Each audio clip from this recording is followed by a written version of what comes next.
up in Northern California. A cop saw a car make an illegal U-turn. They thought it might be a drunk driver, but when they pulled it over, who was in the driver's seat? No one, because this was one of Waymo's autonomous cars. So how does the San Bruno Police Department write a ticket? Who does that ticket go to? Well, in a statement to NBC News, Waymo said its driving system, the Waymo driver, is designed to respect the rules of the road, and they're looking into this situation and are committed to improving road safety through our ongoing learnings and experience. Now, with Waymos and other autonomous cars popping up all across the country, it got our team thinking, so what happens when a driverless car is not following the rules of the road? Here to break this down with us is AAA's Director of Traffic Safety Advocacy, Jake Nelson. Jake, good to see you. So, I mean, from a very practical perspective here, that officer, he goes up, like the ticket's got to go somewhere. I imagine somebody on the Waymo side, there's a voice, probably like a human on a phone somewhere, but who gets the ticket? Who gets the points off of their license? Like what happens here? Yeah, well, great question. And drum roll, usually the answer is nobody gets that ticket. And if you think about it, the reason why people like you and I will get a ticket if we've broken a traffic rule or law is to deter us from making that same mistake again. It's to encourage us to make better choices behind the wheel. And obviously, for a self-driving vehicle, a ticket isn't going to accomplish that goal. And so what is going to benefit the makers of these fully self-driving vehicles the most, and that is as much information about these kinds of incidents as possible. So most states who allow the operation of robo-taxis have a mechanism for reporting of these kinds of incidents so that the automakers can make improvements in the way the technology works and keep us all safe. I mean, this all makes me think of, you know, this anecdotal story about Teslas and them rolling through stop signs and the state of California basically saying, we want to see the code. And they were told, well, like, it's AI. It's a neural net. It's a model that is learning, and there's not really a line of code. And that was years ago, right? I know here in California, Governor Gavin Newsom recently signed legislation to hold autonomous car companies responsible.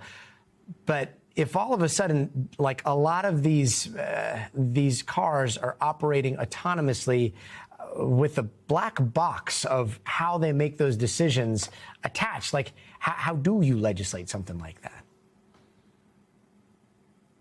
Yeah, well, you raise a good point. And the reality is that laws are racing to catch up with technology. And I think we're going to see that as we march into the future. Even the federal government is sort of on deck waiting to issue some regulations over the autonomous vehicle industry nationwide relative to how they're tested and deployed. And we're still waiting for those final rules to be issued. But states are really looking at building, again, those mechanisms for collection of data around these incidents so that OEMs can build these vehicles more safely. And in the end, in the long run, if repeated incidents of the same type continue to persist, I wouldn't be surprised if there would be penalties of some kind in the future. Yeah, penalties like us humans have to pay, that definitely hurt when we have to pay them.